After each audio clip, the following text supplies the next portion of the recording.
চোঙের উচ্চতা হয় 15 সেন্টিমিটার, মানে এইচ সমান 15 সেন্টিমিটার, আর ভূমির ক্ষেত্রফল 169 পাই। তো এই যে চোঙের ভূমির ক্ষেত্রফল কি হয়? ভূমি একটা বৃত্ত, পাই আর স্কোয়ার, যেখানে আর হলো ওই ভূমির ব্যাসার্ধ, এটা সমান 169 পাই। তাহলে এখানে পাই পাই কেটে গেল, আর স্কোয়ার সমান 169 মানে কত? 13 স্কোয়ার। তাহলে আর সমান পেয়ে গেলে 13। ক্ষেত্রফল হলো 2 পাই আর ইন্টু আর প্লাস এইচ, এটা হলো সমগ্রতলের ক্ষেত্রফল। এবার এখানে মান বসাও, 2 গুণ 22/7, আর এর মান কত? 13, আর আর প্লাস এইচ কত? 15 আর 13 কত? 28, 7 দিয়ে কাটো 4। এবার দেখো গুণটা কীভাবে করবে? 4 2 8, 8 13 কত? 104, 104-এর থেকে এখানে 2 নাও, 208, তাহলে এখানে হলো 208 গুণ 11। এবার 11-র নিয়ম ফেলে দাও, এখানে 8 এখানে 2, 8 আর 0 যোগ করলে 8 হবে, আর 0 আর 2 যোগ করলে 2, 2288 সিধা উত্তর। বুঝতে পারলে? তো এখানে বলছে একটি বুক শেলফের মুদ্রিত মূল্য হলো 415, যা এর ক্রয় মূল্যের চেয়ে 33% বেশি। যদি 13% লাভ হয়ে থাকে তাহলে ছাড়ের শতাংশ কত? তাহলে দেখো, সিপি মানে ক্রয় মূল্য, মুদ্রিত মূল্য, এমআরপি আর সেলিং প্রাইস, এই তিনটে নিতে হবে। তো ক্রয় মূল্য 100 ধরে নাও, তাহলে এই যে মুদ্রিত মূল্য ক্রয় মূল্যের চেয়ে 33% বেশি, তার মানে কি 33 বেশি, মুদ্রিত মূল্য 133। লাভ হচ্ছে কত? 13%। 13% লাভে বিক্রয় মূল্য কত হবে? 113। এইবার দেখো এখানে ছাড় কত হচ্ছে? কত হচ্ছে? 20 টাকা ছাড় হচ্ছে। তাহলে ছাড়ের পার্সেন্টেজ কত হবে? 20/133 ইন্টু 100, ঠিক আছে? 2000/133। এবার এটা ভাগ করতে পারো, আর অ্যাপ্রক্সিমেট ক্যালকুলেশন করলেও একটু করতে হবে, তো ভাগই করে দাও, অসুবিধা নেই, এটা ভাগই করে দাও।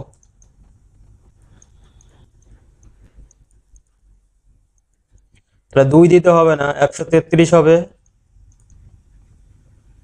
67, 5 দিয়ে করলে কত হচ্ছে? 650 আর 15 665।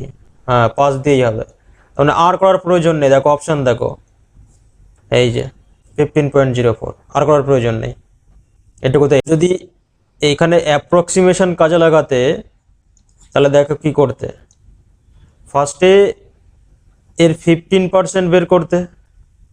তো 15% বের করার জন্য কি করতে হবে? 10% হবে 13.3, আর 5%-এর অর্ধেক 6.6, এটা দেখো 19.9 হচ্ছে, 19.9, তার মানে এর থেকে একটু বেশি, এটাই হবে উত্তর। বুঝা গেল? 15% কেন বের করলাম?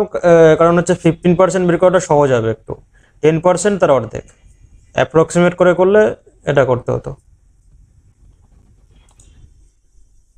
এখানে বলছে প্রখর আর রিয়া একসাথে একটি ব্যবসা করে 56,700 বিনিয়োগ করেছিল বছরের শেষে।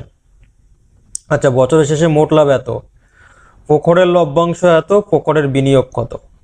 তো আগেই কি বলেছি যে লভ্যাংশের অনুপাত মানে লাভের অনুপাত, এটাই সমান কি হয়? মূলধনের অনুপাত। মূলধনের অনুপাত মানে যে অনুপাতে লাভ পাবে সেই অনুপাতেই মূলধন বিয়োগ করতে হবে, মানে অ্যাকচুয়ালি যে অনুপাতে মূলধন বিয়োগ করবে সেই অনুপাতেই লাভ পায়। আর উল্টে এটা বলা যায় যে লাভের অনুপাতটাই মূলধনের অনুপাত হয়। তাহলে যেহেতু এখানে প্রখরের বিনিয়োগ চেয়েছে, তাহলে আর অনুপাত বের করে কাজ নেই। তাহলে প্রখর দেখো, মানে প্রখরের এই যে লভ্যাংশের ভাগটা কত মোট লাভের মধ্যে, এত হবে। তো এটা কত হচ্ছে?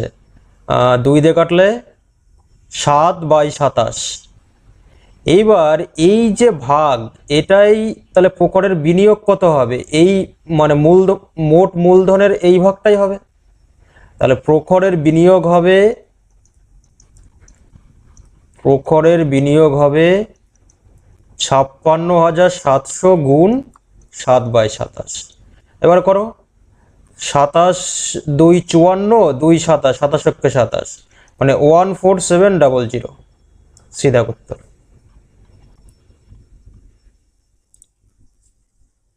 দেখো এখানে বলছে দুটো ডেটা সেট দিয়েছে, একটা এটা আর একটা এটা, এর সংখ্যাগুরু মানের সমষ্টি 11, দুটোর সংখ্যাগুরু মানের সমষ্টি 11 হবে। এবার আরো বলেছে এক্স গ্রেটার দেন ওয়াই, তাহলে এক্স আর ওয়াই এর মধ্যে সম্ভাব্য সঠিক সম্পর্ক কি? তো এইখানে দেখো সংখ্যাগুরু, এই যে প্রথম যে ডাটা সেট, এখানে সংখ্যাগুরু মান হওয়ার জন্য দেখো দুটো 7 আছে, দুটো 3 আছে, তার মানে এক্স এর মান এখান থেকে হয় 7 হবে না হয় 3 হবে। এবার পরের ডাটা সেটে দেখো এখানে কোনটা কোনটা আছে, 8 দুটো আছে, 4 দুটো আছে, তাহলে হয় ওয়াই এর মান 8 হবে না হয় 4 হবে, তাহলে তো একটা সংখ্যাগুরু মান আসবে, কারণ দুটো দুটো করে আছে। এবার দেখো আমাদের বলে দিয়েছে এক্স গ্রেটার দেন ওয়াই, তার মানে এখান থেকে কি বলতে যাচ্ছ যে এক্সটা 7 নিতে হবে আর ওয়াইটা 4 নিতে হবে, তাহলেই তো এক্স গ্রেটার দেন ওয়াই হবে। বোঝা গেল কথা? আর দেখো এই দুটো যোগফল 11 আসছে, এক হয় 7 4-এ হয়, এক হয় 8 3-এ, কিন্তু আমাদের এক্সটা বড় নিতে হবে। এইবার বলছে এর মধ্যে কোনটা স্যাটিসফাই হবে। তো দেখো X plus Y equal to 9 হচ্ছে না, এক্স প্লাস ওয়াই 10 হচ্ছে না, এক্স মাইনাস ওয়াই 5ও হচ্ছে না, এক্স মাইনাস ওয়াই 3 হচ্ছে। এটাই হবে উত্তর। বুঝতে পারলে না? বলছে একটি ব্যাংকের একটি ব্যাগের মুদ্রিত মূল্য তার ক্রয় মূল্য চেয়ে 76% বেশি, তাহলে সিপি এমআরপি হলো, এটা 100 হলে এটা কত হবে 176, এখানে 76 বেশি হলো, আর এর ওপরে 54% ছাড় দেওয়া হচ্ছে, তাহলে এখানে সেলিং প্রাইস আসবে। এবার দেখো এই 176-এর 54% বের করতে হবে, তাহলে ফার্স্টে 50% বের করো, 50% মানে অর্ধেক 88, আর 4% মানে কত, দেখো 1% মানে 1.76, 4% করো, আগে পয়েন্ট পয়েন্ট ভেবো না, 4 17 80, 680 আর 24 মানে 704, দু ঘর আগে পয়েন্ট, 7.04 মানে 95.04 এটা। তাহলে দেখো এখানে আর এটা ক্যালকুলেট করো না, ঠিক আছে, আবার সেই 100 থেকে বিয়োগ করতে হবে, করে লাভ নেই। এবার আমাদের এখানে 95.04 ক্ষতি হচ্ছে আর এখানে প্লাস 76 লাভ হচ্ছে, তাহলে এই দুটো বিয়োগ করে দাও, তাহলে আলটিমেট ক্ষতি কত 19.04, এটাই তো সিপির ওপরে হচ্ছে 100-এর ওপরে, তাহলে 19.04% ক্ষতি। বোঝা গেল? দেখো বলছে একটা গোলকের পৃষ্ঠতলের ক্ষেত্রফল মানে কি 4πr², এটা 69% বৃদ্ধি পেল, তাহলে আয়তন কত শতাংশ বৃদ্ধি পাবে? তো পৃষ্ঠতলের ক্ষেত্রফল ধরো আগে ছিল 100, তাহলে এখন কত হবে বলো তো, 169। বুঝা গেল? এবার দেখো এই পৃষ্ঠতলের ক্ষেত্রফলে কি আছে, আর স্কোয়ার আছে, ব্যাসার্ধের স্কোয়ার, আর 4π তো ধ্রুবক, তো এটা ক্যালকুলেশনে না আনলেও হবে, যেহেতু আমরা অনুপাতে করছি, অনুপাতে 4π এর কোনো ভ্যালু নেই, যেহেতু সংখ্যা একটা কেটে কুটে যাবে। তাহলে এটা যদি পৃষ্ঠতলের ক্ষেত্রফল হয়, তাহলে এখান থেকে যদি ব্যাসার্ধ আমরা বের করতে চাই, এটা ছিল আর স্কোয়ার, তাহলে রুট করতে হবে, 100 রুট হবে 10 আর 169 রুট হবে কত 13। বোঝা গেল এইটুকু? এবার আমাদের বের করতে বলেছে আয়তন, আয়তনের সূত্র কি 4/3πr³, তো আয়তনে দেখো আর কিউব আছে, তার মানে যদি আয়তনের অনুপাত বের করতে হয় আর 4/3π কি একটা ধ্রুবক সংখ্যা, এটা অনুপাতে কেটে কুটে যাবে, এটা কোনো প্রয়োজনই নেই ক্যালকুলেশন করার। তো যদি কিউব করো 10-এর কিউব হবে 1000, আর আর হচ্ছে 13-এর কিউব কত মনে আছে, 13-এর কিউব 2197 হয়। তাহলে দেখো আয়তন কত বাড়ছে বলো তো, বাড়ছে কত 97 আর 11, আর বাড়ছে কত, এটা 1000-এ বাড়ছে, এর সঙ্গে 100 করে দাও, তাহলেই তো অনুপাত পেয়ে যাবে কত 119.7% বাড়ছে। এটা উত্তর। বলছে একটা ট্রেন 81 সেকেন্ড আর 64 সেকেন্ডে এত মিটার দৈর্ঘ্যের দুটি সুড়ঙ্গ অতিক্রম করে। তাহলে ট্রেনটির দৈর্ঘ্য কত? তাহলে সেম ট্রেন যাচ্ছে, তাই তো, সেম ট্রেন হচ্ছে 81 সেকেন্ডে যাচ্ছে 2492 মিটার, আর 64 সেকেন্ডে যাচ্ছে 1914 মিটার। তাহলে এই যে 17 সেকেন্ডে কতটুকু যাবে? 578 মিটার। তাহলে 1 সেকেন্ডে কতটুকু যাবে? এটাই হবে বেগ, হয়ে যাবে 3 × 51 6 34। তাহলে এটা হলো ট্রেনটির বেগ, এটা হলো ট্রেনটির বেগ। এবার ট্রেনটার দৈর্ঘ্য এবার এল ধরে নাও। তাহলে এই যে প্রথম পার্ট, এই যে দ্বিতীয় পার্টটা থেকে করো। তাহলে এল প্লাস 1914, এই যে ডিস্টেন্স 34-এর বেগে এটা হচ্ছে 64 সেকেন্ড অতিক্রম করবে। তাহলে এখান থেকে কোনাকুনি গোল করে এল প্লাস 1914 ইকুয়াল টু 64 × 34। এবার পাশে করে নাও 64 × 34, এটা করে নাও।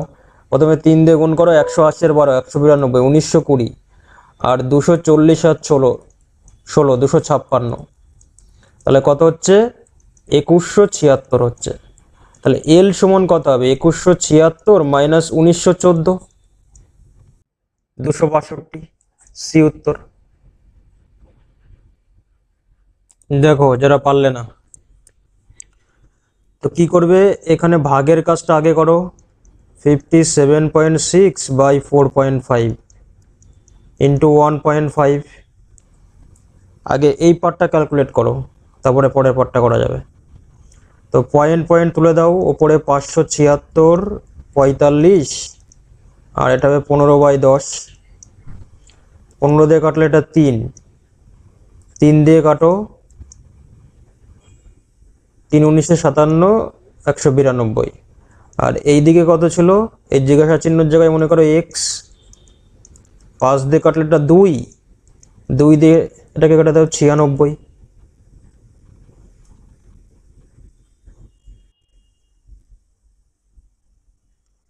তাহলে উত্তর কি হলো? 96। দেখো যারা পারলে না, এটা জাস্ট সূচকের নিয়ম করলেই হয়ে যেত। তো এখানে আছে 35x³ y²z, আর আছে 7xy⁴।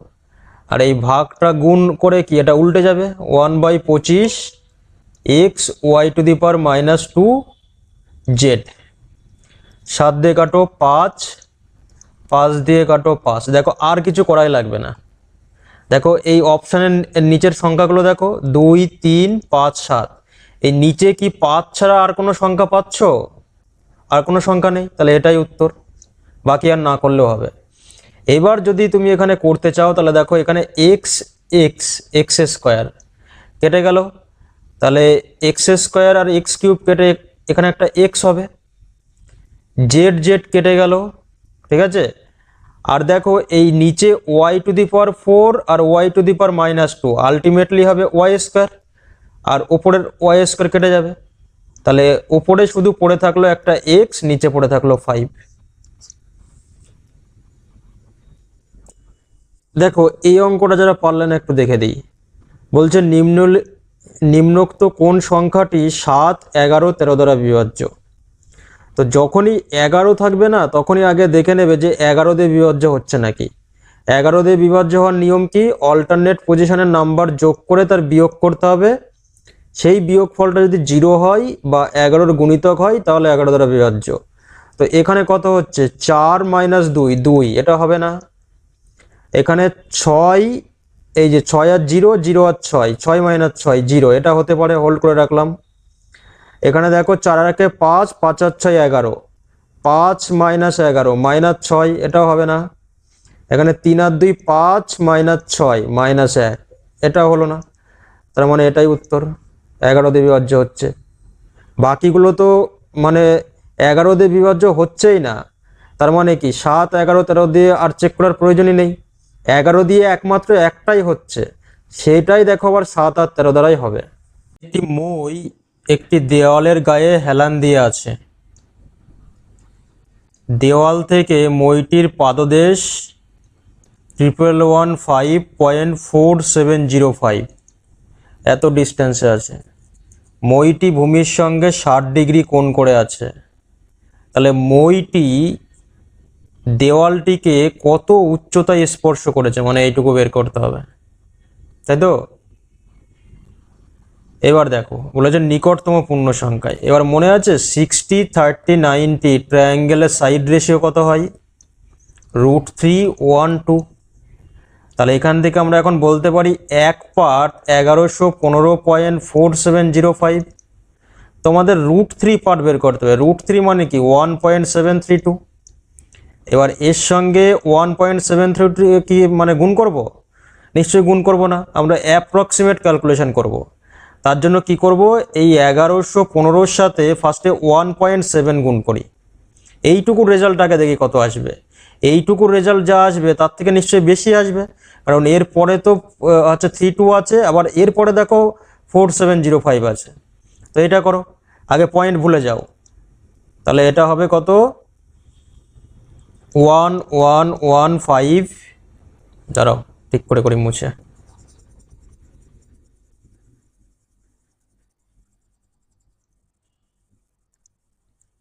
তো এটা হবে 115, একটা 0। এবার 7 দিয়ে গুণ করো, তাহলে 7 দিয়ে গুণ করলে 770, আর হচ্ছে 5 7 35, 35, 7805। তাহলে 7805 দাও। তাহলে এটা 559, আর এদিকে কত হচ্ছে 18। একবার আগে পয়েন্ট দিয়ে দাও। তাহলে এইটুকু রেজাল্টই আসছে 1895। তাহলে এর থেকে বেশি যে অপশানটা সেটা হবে উত্তর 1932। বলছে একটি ত্রিভুজ PQR, তো PQR ত্রিভুজ আঁকলাম।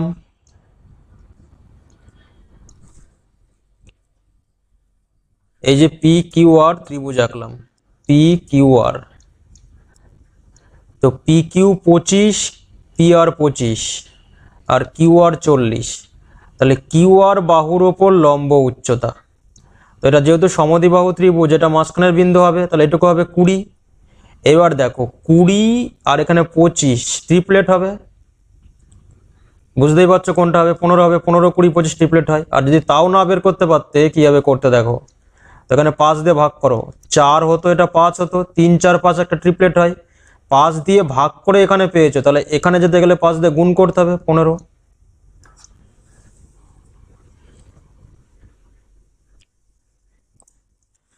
তো বলছে একটা পণ্যকে নির্দিষ্ট দামে বিক্রি করলে বিক্রয় মূল্যের ওপর 25% লাভ। তার মানে এখানে ক্রয় মূল্য আর বিক্রয় মূল্য ধরো, তাহলে বিক্রয় মূল্যের উপর লাভ। বিক্রয় মূল্য 100 ধরলাম, তাহলে লাভ করতে গেলে ক্রয় মূল্য 25 কম হতে হবে, 75 হতে হবে, তাই তো? 25% লাভ বলেছে। তো এবার বলছে এই ক্রয় মূল্যের ওপর লাভের শতাংশ কত। তো নিচে ক্রয় মূল্য দিয়ে দাও, আর লাভ কত হচ্ছে 25 টাকা, মানে 1/3 লাভ হচ্ছে। 1/3 মানে কত? 33 × 1/3%।